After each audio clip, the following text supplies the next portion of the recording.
বিস্ময়কর পালাবদল, নবম pay scale বাস্তবায়নের পথে সরকার, নতুন প্রজ্ঞাপন ঘিরে চাঞ্চল্য। আসসালামু আলাইকুম প্রিয় দর্শকবৃন্দ, আজকের ভিডিওতে আমরা কথা বলবো এক অভাবনীয় পরিবর্তনের বিষয়ে। যে পে স্কেল নিয়ে এতদিন ধরে শুধু হতাশা আর প্রতিবাদ ছিল, সেই নবম জাতীয় পে স্কেল নিয়েই আজ তৈরি হয়েছে নতুন আশার স্রোত। সরকার স্থগিতাদেশ জারি করার পর সবাই ভেবেছিল বিষয়টি এখানেই শেষ, কিন্তু হঠাৎই সরকারের নতুন প্রজ্ঞাপন যেন নিভে যাওয়া আগুনে আবার জ্বলে উঠল নতুন শিখা। অর্থ মন্ত্রণালয় সূত্রে জানা গেছে, সরকার নতুন বাজেট পুনর্মিলন সম্পন্ন করেছে এবং ধাপে ধাপে বাস্তবায়নের প্রস্তুতিও চলছে। অর্থাৎ স্থগিত মানেই বন্ধ নয়, এমন বার্তাই দিয়েছে সরকার। এই প্রজ্ঞাপনের মাধ্যমে সরকার যেন স্পষ্ট করে জানিয়ে দিল, পে স্কেলের স্বপ্ন এখন শুধুই কাগজে নয়, বাস্তবের পথে হাঁটছে। অর্থ উপদেষ্টা ড রিয়াজউদ্দিন চৌধুরী সংবাদ সম্মেলনে বলেন, আমরা কথায় নয়, কাজে বিশ্বাসী। পে স্কেল বাস্তবায়ন একটি জাতীয় প্রয়োজন, শুধু মানসিক প্রতিশ্রুতি নয়। তার এই বক্তব্যের পর থেকেই সরকারি প্রশাসনে শুরু হয়েছে নতুন আলোচনার ঝড়। রাজধানীর বিভিন্ন দফতর, জেলা প্রশাসন, শিক্ষা অফিস, সব জায়গায় এখন একটাই প্রশ্ন, কবে থেকে কার্যকর হবে নতুন বেতন কাঠামো? একজন অফিস সহকারী বলেন, এতদিন শুধু শুনেছি হবে হবে, কিন্তু এবার মনে হচ্ছে সরকার সত্যিই কিছু করতে যাচ্ছে। আরেকজন শিক্ষক বললেন, আমরা এখনও প্রজ্ঞাপন হাতে পেয়েছি, কিন্তু আসল বিশ্বাস তখনই আসবে যখন বেতন স্লিপে নতুন হিসাব দেখব। তবুও আগের মতো নিরাশা আর নেই।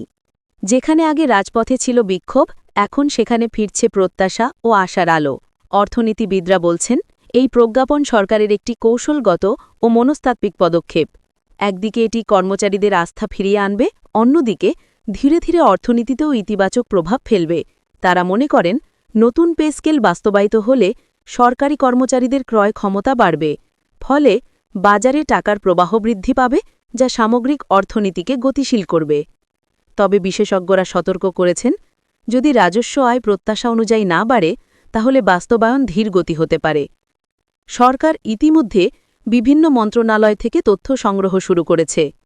প্রথম ধাপে কেন্দ্রীয় প্রশাসন, তারপর শিক্ষা ও স্বাস্থ্য খাতে বাস্তবায়নের পরিকল্পনা চলছে। কতজন কর্মকর্তা ও কর্মচারী এই কাঠামোর আওতায় আসবেন এবং মোট আর্থিক প্রভাব কত হবে, এই হিসাব এখন প্রণয়নের পর্যায়ে। একজন উচ্চপদস্থ কর্মকর্তা বলেন, আমরা চাই ধাপে ধাপে কিন্তু স্থায়ী সমাধানমূলক বাস্তবায়ন।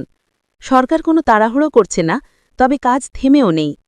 রাজনৈতিক বিশ্লেষকরা বলছেন, এই প্রজ্ঞাপন শুধু অর্থনৈতিক নয়, এটি একটি মনস্তাত্ত্বিক জয়। বছরের পর বছর ধরে কর্মচারীদের মধ্যে জমে থাকা ক্ষোভ প্রশমিত হয়েছে কিছুটা। সরকার সম্ভবত নির্বাচনের আগেই প্রথম ধাপের বাস্তবায়ন শুরু করতে চায়, যাতে কর্মচারীদের আস্থা ও সমর্থন পুনরুদ্ধার করা যায়। তারা আরও বলেন, একটি প্রজ্ঞাপন কখনো কখনো পুরো রাজনৈতিক আবহাওয়া বদলে দিতে পারে, এবং হয়তো সেটাই ঘটছে এখন। সাধারণ সরকারি কর্মচারীর মুখে এখন একটাই দাবি, প্রজ্ঞাপন নয়, চাই বাস্তবায়ন। তারা বলছেন, যদি সরকার সত্যিই ধাপে ধাপে বাস্তবায়ন শুরু করে, আমরা পূর্ণ সহযোগিতা করব। এখন গোটা দেশ তাকিয়ে আছে সরকারের পরবর্তী ঘোষণার দিকে। কবে শুরু হবে প্রথম ধাপ, কবে হাতে আসবে নতুন বেতনের হিসাব? সবশেষে বলা যায়, এই নতুন প্রজ্ঞাপন শুধু একটি প্রশাসনিক চিঠি নয়, এটি লাখো সরকারি কর্মচারীর জীবনে নতুন আশার প্রতীক।